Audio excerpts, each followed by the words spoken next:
وَأَلَّفَ بَيْنَ قُلُوبِهِمْ لَوْ أَنفَقْتَ مَا فِي الْأَرْضِ جَمِيعًا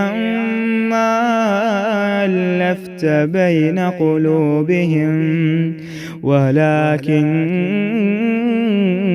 اللَّهَ أَلَّفَ بَيْنَهُمْ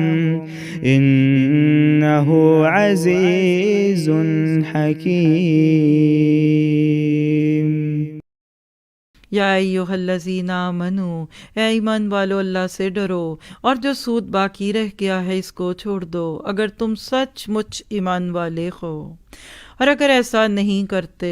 تو اللہ تعالیٰ اور اس کے رسول سے لڑنے کے لیے تیار ہو جاؤ۔ ہاں اگر توبہ کر لو تو تمہارا اصل مال تمہارا ہی ہے، نہ تم ظلم کرو اور نہ تم پر ظلم کیا جائے۔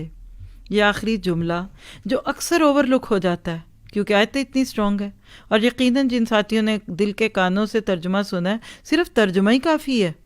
میں تو ایک بھی نہ لفظ بولوں تو بھی کافی ہے کہ سود کا اسلام میں کیا مقام ہے، اس کو کہاں رکھا گیا۔ لیکن یہ جو آخری جملہ ہے نا، یہ ہے اسلامک اکنامکس کی جڑ،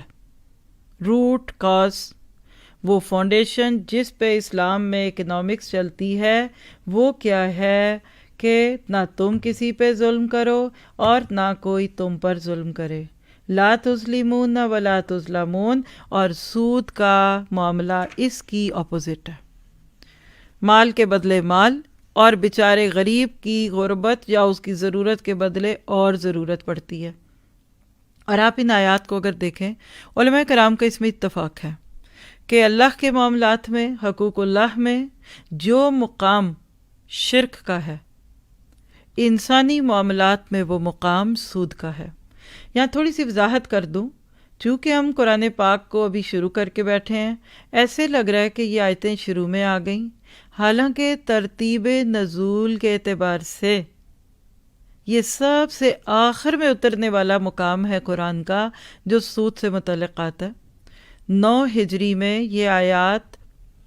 آخری بار سود کی حرمت کے لیے نازل ہوئی تھیں، اور اس سے پہلے قرآن پاک میں جتنی بھی آیات ہیں، اور آپ حیران ہوں گے کہ سود وہ لفظ ہے جس پہ لفظ حرام آپ نے پڑھ لیا، اللہ رسول سے جنگ کی بات پڑھ لی، اللہ اس کو مارنا چاہتا ہے، ختم کرتا ہے، اس کو پڑھ لیا، اور سود خور کا قیامت کے دن تو چھوڑیے، قبر سے نکلتے ہی برا انجام بھی پڑھ لیا۔ اس کے باوجود آج بھی کچھ لوگ کہتے ہیں کدھر ہے سود؟ 40 حدیثیں ہیں اس پہ صحیح درجے کی، اور تقریباً 7 آیتیں ہیں پورے قرآن میں جو ہم پڑھیں گے۔ چونکہ ابھی آپ تو ہدایت کی طلب لے کر آئے ہیں، تو میں پھر کہوں گی میرے وہ پیارے ساتھی جو ابھی صرف ہدایت کی طلب کے ساتھ اس کو سن رہے ہیں، وہ تو بالکل فکر نہ کریں،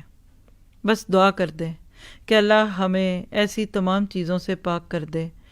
جس نے ہماری راتوں کی نیند برباد کی ہوئی ہے، ہمیں بیماریوں میں مبتلا کیا ہوا ہے، ہماری اولادیں ہماری نافرمان ہو گئی ہیں۔ یہ 3 جملے میں نے انگلیوں پہ گنے، آپ بھی لکھ لیں بے شک۔ سود کا یہ الٹیمیٹ نتیجہ ہے اولادوں کی نافرمانی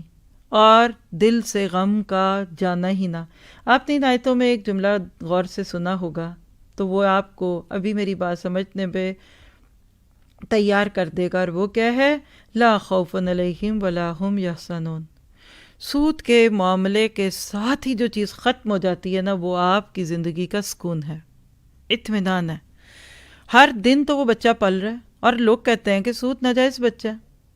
پلتا ہی جا رہا ہے، ایک مہینے قسط نہ دے اگلے مہینے وہ 1 پوائنٹ کچھ اور کے ساتھ لگ جائے گی، زندگی سے خوف چلا جاتا ہے۔ آج بھی وہی بندہ ٹینشن فری ریلیکسڈ ہے جس پہ ایک پائی نہیں، ایک پینی کا سود ہو۔